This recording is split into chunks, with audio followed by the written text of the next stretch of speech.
Okay, Brandon. I'm just going to start with your first last name. Can you spell it for me too, please? Brandon Robinson. How old are you? 19 years old. Okay. Since the last time you spoke with our station, Brandon, anything different between now and now that I'm speaking with you? Yes, there's a lot of things I want to get off my chest. Go ahead. Well, for one, I'm totally innocent, and as of right now, they have me in suicidal captive right now, but I'm not suicidal.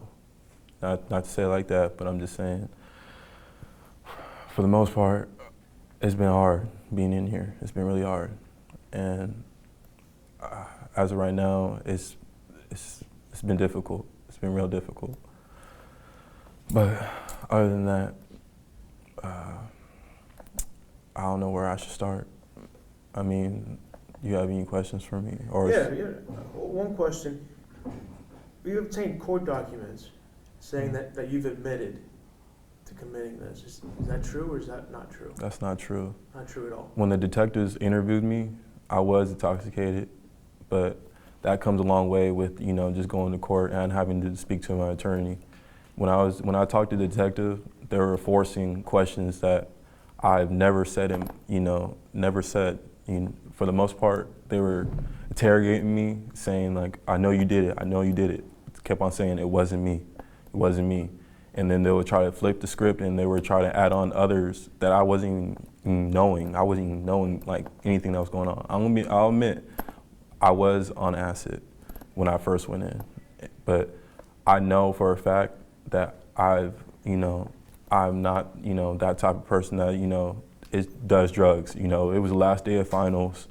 I thought I was gonna be fine. I didn't even think I had to go back to BC. The only reason why I went up to BC that day is because I had to get my final grade from my professor. So that day that you were arrested at BC, that's when you're saying that you were on acid, that same day when you were Well, no, I was like relieving off that. I was coming down off of it. But that same day is when I was on it. Yes, I was on it. Okay. Reports also say that when you went into the bathroom, and I know we spoke last time and we tried to sort of piece it together, right? Mm-hmm. So you went into the bathroom waiting for your friend Gabby. No, Gabby was in the same location. After we ran hills that day. When we ran hills, it was me, Lauren, Jordan, Melissa, and who else? Justine. And we all ran hills that day. And literally, we all were going to go eat. We all were going to eat. And all I did was go into my professor's classroom just to get my final grade. As I was coming out, we heard a scream. And that's when somebody ran out and went to the art building. And honestly, everybody was there. Anybody that, seen it was there. And for the most part, when I went in there, that's when everything pretty much went down. Were the lights on or off in that bathroom? Right when I walked in, they were off. They were off? Yeah. But that's when the officer knocked me down, and he cracked my phone, and my headphones were on the ground. And I don't know, not to say it like that, but I was just really frustrated because, at the end of the day, they're trying to flip the script and make it seem like I did it. And I wish they had cameras. If they had cameras, then they could honestly see what happened. But that's when I was walking out and the police was taking me out, then that's when my brother, everybody was calling like, "Hey, they got Brandon. And I kept on telling the officer, "You got the wrong person, you do." And I have text to prove, I was meeting up with Gabby so we all could just go eat. That was the whole plan. That was the whole script to it. But right when I walked into the bathroom, literally, that's when everything just went down. I went in there to see what's going on. I wasn't trying to create, the conflict. But then also, they were also trying to put two other cases that I wasn't even in town for. I wasn't even in town for. Where were you? Which one? March 1st, that was my mom's birthday. And the next day, we moved up to Fairfield, California, and that's when we bought the house. I mean, not even bought the house, we bought the house in February. So let's talk about those cases, right? So we have one on Wenatchee. Mm-hmm. They're saying, allegedly that you were responsible for Wenatchee, and one other one on Haley Street. Mm-hmm. The Wenatchee one, 33-year-old woman, Haley, a 15-year-old girl, and then BC, 19-year-old girl. These three different, well, obviously, 15-year-old girl, woman, 33, 19-year-old woman. Mhm. Are they liars?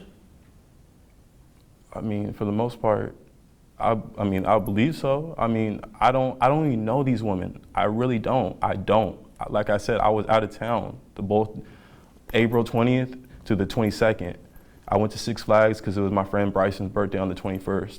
And on March 1st, it was my mom's birthday, and I was gone to the 5th. And literally, I have all evidence to prove it. I'm just ready, honestly, to be let go and go home. I'm innocent. I am. I'm not that type of person. I'm not. I mean, how do you sort of piece it together in your mind? Because it's a really, it's a crazy story, right? It is. Three different people, all sort of pointing to, and I don't know if these people even know each other, right? A 15-year-old girl, 33-year-old, and a 19-year-old. Why would they all sort of point the finger at the same person? I really don't know. And at the end of the day, I don't even know if they even know me. At the end of the day, if they even know me, I really don't. So you would believe that they were lying? Yes, yes. I brought up the point with you about the bathroom and the lights being off because witness was saying the bathroom lights were off. You went in, you turned off the lights in the stall, strangled her from behind, threatening her if she screamed while you were assaulting her, that you would kill her. It wasn't me, like I said. If they had cameras, they can look at the cameras. Now, those people who went in, those public safety officers for the college, they say they saw you. I mean, that's tough, right? They say, I saw this guy in the act assaulting this woman. When they came in, I wasn't even nowhere near her at all. I was literally just walking in, and as they were coming in, they knocked me down and turned on the lights. And literally, that's when everything happened. Everything just happened. In that bathroom at that time when they came in, before they knocked you down, was it just you and her in that bathroom alone when you went to go? You said you went to go check it out. It was just you and her in that bathroom. Yes. Okay. Why were the lights off? Don't ask me. I don't know. I really don't know. Did she say why she was screaming when you went in? What did you see when you went in? No, I didn't see anything. Like I said, when the officers came in, that's when I got knocked down, and that's when they flipped on the light. But I was nowhere near her. How long before you went into the bathroom and officers came in and knocked you down? I know it might be hard to, It was honestly, it was all so sudden. It was all so sudden. It really was. It was all so sudden. If you could put a time frame on it, how would you describe it? Probably like 30 seconds. It was like within like 15 seconds, 30 seconds. I don't know, it was quick. The 15-year-old girl, Haley Street, right, supposedly kidnapped and taken to, forced out into the alley, and with a pellet gun, forced while that assault was happening, allegedly. Mm-hmm. Right? Do you think, or why do you think a 15-year-old girl would make something up like that? I don't know. I don't think she's probably making it up. I don't even know this girl. I really don't. When I say I don't know. I don't know her. I don't know any of what's going on. Like, I feel like I'm being set up. I really do. Like, you're asking me these questions, but I really do feel like I'm being set up. Why would you be set up? Why do you think you'd be set up? That's what I'm trying to get the answers to. Like, you're asking me this, why are you asking me that? I don't know. I feel like at the end of the day, I know I'm innocent. I know what type of person I am. I have a good heart. I'm a great person. And you can ask any of my family and friends, anybody that's listened to this, you can ask any of them. They know the real Brandon. They know who I am. They know what type of person I am. And I know it sounds improper, but at the end of the day, every woman I've ever been with, you can ask them how respectful, how kind, and how sweet and honest I am. So going back to the, when you said you were intoxicated, you were on acid last day of finals, right? Other than that, at that point where you said that you were intoxicated with acid, that's when you gave a confession that you did it, or they interrogated out of you to say that you did it. That was that time, right? Yeah, it's the officers the detectives. Other than that time, what was the conversation like? The next talks with detectives, or with your attorney, DA. What was the talk like? Did you ever say again that you confessed? No. Honestly, the only thing, when I was being interrogated, I thought I was being in there for, for drugs. And then they were trying to say, oh yeah, you raped some girl. No, it was nothing like that. I thought I was being interrogated because I, literally, I did have drugs on me. I did. Now, again, we're going back 3 separate cases. Bakersfield Police Department says they have DNA evidence, right? Not just suspicion or this guy looked like, I think, let's say the 15-year-old girl says, I think that Brandon Robinson guy, I think that's the guy, the 33-year-old woman in Wenatchee, I think that's the guy, Brandon Robinson, right? They're saying they have DNA evidence, right? And I know you were speaking that you have your own evidence, but they say they have DNA evidence that links you to 3 separate cases. How do you respond to that? That's crazy. It is. It really is. Because I'm not that type of person. Like I said, I'm not. Like I said, I have a great heart. I honestly just want to go home. That's all I want to do is just go home. This is all hard for me. It is. It really is. It really is. I just want to go home. So you take back any confession that you made before, saying that you're responsible for again, any of it at all? Yeah, most definitely. Yeah. If these women were to be in a room with you, and they said, this is the guy, what would you tell them? I'd tell them they really got the wrong guy. That I'm innocent, and that I'm honestly a sweethearted, kind-hearted person, and that I'm truly, honestly, not the person that they have. I know during the last time you spoke with our station, you said, you want your court date to come because you want to present your case, right? Yeah. PD, like I said, they're coming with DNA evidence, physical evidence. What evidence would you have to combat DNA evidence? DNA is not always accurate, not always. And if it is, then I don't know. Honestly, I'm not, like I said, I'm not the guy. That's fair, and that's a fair thing, right? Because you are an innocent man until you're proven guilty. Yeah. You're right now. You're sitting in this chair. You might have handcuffs on, but you're innocent. Okay, in the eyes of the law, you're an innocent man.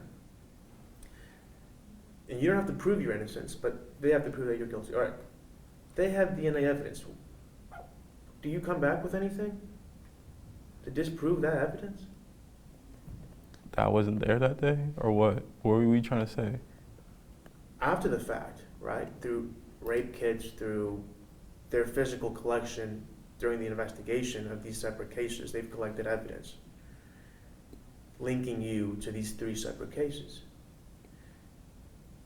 Anything that you could say or do, to negate? I know you brought up the fact that you have your own evidence that you want to bring out. How does your evidence, how would that combat this DNA physical evidence that BPD has collected? Honestly, I don't know. I have nothing to say to that because honestly, it's not me. I'm not the guy. And you say DNA, and they have never told me anything about DNA. And I know for a fact I'm not that type of person. I'm not a rapist. I'm not a killer. I'm none of that. I'm none of that type. And at the end of the day, I know what type of person I am. And I know I have a great heart. I'm a great person. And I know I'm going to continue to live my life because I'm not a bad person. I'm not. Do you see yourself going to prison for this? I don't, because honestly, I'm not a bad person. I'm not the person that they're supposedly saying I am. Honestly, I've been having a hard time. Yeah, I've been doing drugs. I've been having a hard time. You know what I mean? I've been smoking a lot of weed. I've been doing the things I shouldn't be doing. But at the end of the day, I know what type of person I am, and I'm a great person. Do you think that maybe even while you were intoxicated on acid, I don't know, right, that you could have done something like this? Do you see yourself doing this while on drugs? Maybe not sober, but while on drugs? No. Like I said, I'm a great person. And honestly, if I was to go to prison, that would honestly ruin me. Because I'm not a bad person. And I'm sick and tired, just feel like that, because I shouldn't go to prison. I'm thinking about it. It's hard. I'm done now, though. I'm done.